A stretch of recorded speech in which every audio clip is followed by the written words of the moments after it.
Bonjour à tous, aujourd'hui on se retrouve pour une nouvelle vidéo. On va visiter l'appartement de Gilles Grimm. C'est un rooftop qui est situé à Neuilly-sur-Seine. Hola Gilles. Ah bonjour, comment ça va? Très bien, et toi? Chaque objet a une histoire, c'est exact. C'est impressionnant. Le siège, le trône de Napoléon. Trône de Napoléon. C'est un penthouse quoi. Dernier étage d'un immeuble surplombant tout Paris, sur 360 degrés. J'ai des Il y a poules, des poules. ce qui me permet d'avoir des œufs frais le matin. Vous avez Et la vu vue sur la Tour Paris, Eiffel. sur et sur tout tout Paris. Paris. C'est magnifique. Il faut être positif. Quelquefois c'est très compliqué, c'est très difficile, c'est pas grave. Quand on mord, on ne lâche pas. Le résultat de 40 ans de travail, d'investissement. Pour ceux qui ne le connaissent pas, Gilles Grimm, c'est un très grand investisseur parisien qui a commencé sa carrière en tant que sapeur-pompier militaire et qui par la suite a acheté un appartement, 2 appartements, 3 appartements et a enchaîné. Du coup, je lui ai envoyé un message pour lui proposer de passer sur Homeboys, l'immobilier sans fil, notre podcast avec Gilles qu'on a lancé maintenant il y a plus d'1 an. Et on voulait absolument, c'était notre rêve de l'avoir. Pourquoi? Parce que c'est un investisseur qui a énormément de background et on voulait absolument l'avoir pour qu'il puisse nous donner un maximum de valeur sur ce podcast et vraiment du pratico-pratique. Donc je lui ai envoyé un message, il m'a appelé directement, mercredi après-midi podcast, il est arrivé à l'heure, serrage de main, on a passé un super bon moment pour le café parce qu'on fait toujours 1 heure de café et en fait pendant 1 heure il nous a tellement donné de valeur que quand on est arrivé au studio, on s'est regardé avec Gilles, on s'est dit faut qu'on fasse 2 heures. Il faut absolument qu'on fasse 2 heures. Du coup, on a demandé à Max, qui s'occupe du podcast, s'il pouvait nous bloquer une 2e heure. Il a dit OK. Et là, on a fait 2 heures de podcast qui étaient incroyables. À la fin de ce podcast, on a passé un tel bon moment, il nous a donné tellement de valeur qu'il devait rentrer en taxi parce qu'il habite à Neuilly-sur-Seine.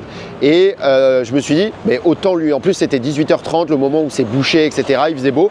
Et je me suis dit, vas-y au culot, propose-lui de le ramener. Du coup, je lui ai dit, bah, si tu veux Gilles, je peux te ramener, moi je suis en scooter, ça me dérange pas, ça me fait plaisir, il fait beau.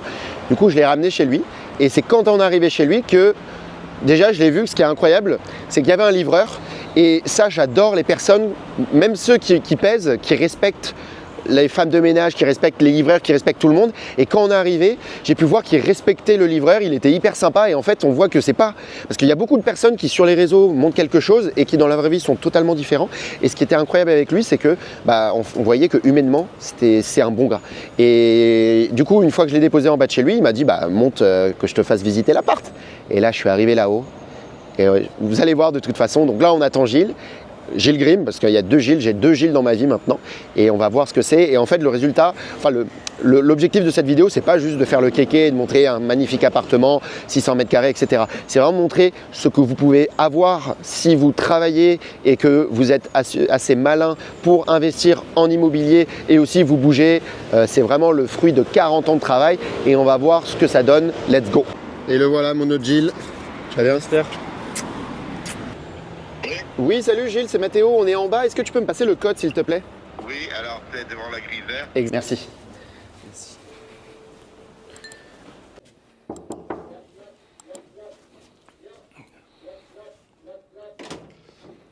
Hola Gilles. Ah bonjour, comment ça va? Très bien, et toi? Comment Super, ça va? merci beaucoup. Alors déjà, quand on rentre, qu'est-ce que je vois là? On voit que c'est un investisseur.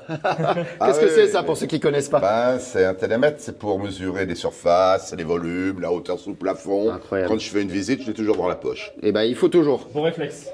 Il y en a qui ont leur passeport, moi j'ai ça. Chacun. Bon là déjà, j'ai l'impression que c'est un musée ambulant là chez toi. Bon, c'est mon C'est appartement. Entrée à droite.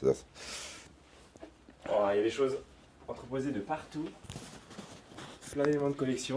Avec là, c'est Napoléon, on est d'accord? Je suis un passionné, donc c'est normal.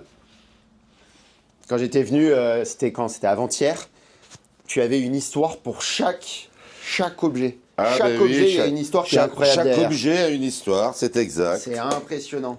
Tu as commencé C'est par quoi exact. comme type d'objet? Il y a des objets que tu as commencé au tout début à faire? Par des baïonnettes, c'est ce que tu comme disais je pendant sortais la- de l'armée. Je sais, quand on est militaire, on aime bien les armes un peu comme ça. Voilà, ce qui était complètement dans mon budget surtout, quoi. Des baïonnettes, ça vaut pas cher, ça valait l'équivalent de 15-20 euros, quoi. Ouais. Aujourd'hui. Puis c'est impressionnant, c'est comme un gros couteau, quoi. Ouais, ça c'est sûr. Donc voilà, Et tu les trouvais où? au puce. Au puce, à Saint-Ouen. chaque fois? Ah ouais, donc Ah oui, ton mais amour c'est pour les là, puces c'est aussi. là où c'est là où on trouve, quoi, en fait, sur les marchés d'antiquité, le matin de bonne heure, le samedi dimanche, mais au plus. Et donc t'as de l'Asie aussi, on voit de l'Asie, c'est une... Je suis Qu'est-ce que c'est, spécialiste en art oriental également. notamment tout ce qui touche le Japon, la vie des Génial. samouraïs, donc les armes et les armures. Oui, et comment tu l'as trouvé cette armure par exemple? Au Japon, Directement. tout simplement. Voilà. Ouais, ouais. Où chercher mieux. C'est incroyable. Bah oui, pour même le temps qu'il a fallu mettre, t'as dû mettre énormément de temps pour pouvoir tout rassembler et tout poser ici. Oh, bah, ce sont une dizaine d'années, plusieurs dizaines d'années de recherche, d'études, etc. C'est comme l'immobilier, doucement, l'un après l'autre. Et là, je vois plein d'œuvres de Napoléon. Là, on peut voir ici un buste de Napoléon. Là-bas, un portrait de Napoléon. Là-bas, une sculpture d'un Napoléon. Le siège, le trône de Le Napoléon. trône de Napoléon. C'est incroyable. Et oui, je suis spécialisé dans l'histoire napoléonienne également. Magnifique. Et donc, j'ai collecté plusieurs objets. Regarde ça, par exemple, c'est extraordinaire. Il a été C'est quoi? fondu, il a été fait sur l'ordre de Napoléon, ce bronze, pour être sur son bureau.